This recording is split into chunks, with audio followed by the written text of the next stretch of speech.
The soul born to evil confesses all.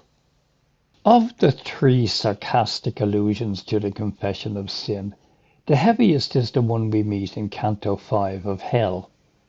After having passed the Acheron and having crossed through Limbo, Dante finally enters into Hell and he sees Minos for the first time, the eternal judge.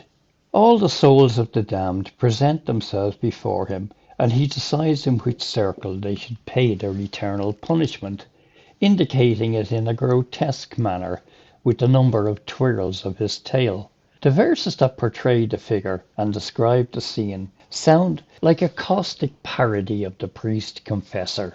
There dreadful Minos stands, gnashing his teeth, examining the sins of those who enter. He judges and assigns as his tale twines. I mean that when the soul born to evil appears before him, it confesses all, and he, the connoisseur of sin, can tell the depth in hell appropriate to it. As many times as Minos wraps his tail around himself, that marks the sinner's level. Always there is a crowd that stands before him. Each soul in turn advances towards that judgment. They speak and hear, then they are cast below. Arresting his extraordinary office, Minos, as soon as he had seen me, said, "O you who reach this house of suffering." Hell 5, 4-18. The Cathars didn't have a priest to confess their sins to, that judges and then assigns the penances.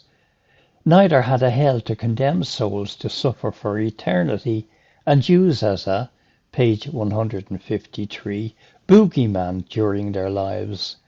And it is thinkable that it was obnoxious in their eyes. But we see in the details, Minos examines the sins and judges, exactly as a priest confessor does, and as one who is a connoisseur of sins. The soul confesses, the term is unequivocal, and the scene is one everyone knows well, because we have seen it before in the confessionals. Always there is a crowd that stands before him. Each soul in turn advances towards that judgment. They speak and hear. And then there's the confirmation that we're dealing with a real piece of parody about a Catholic sacrament, the word office, because office is an ecclesiastic term. Officiare, to officiate, means to celebrate a religious function, and the one who officiates is the priest, who celebrates a rite, the Mass, or who imparts a sacrament.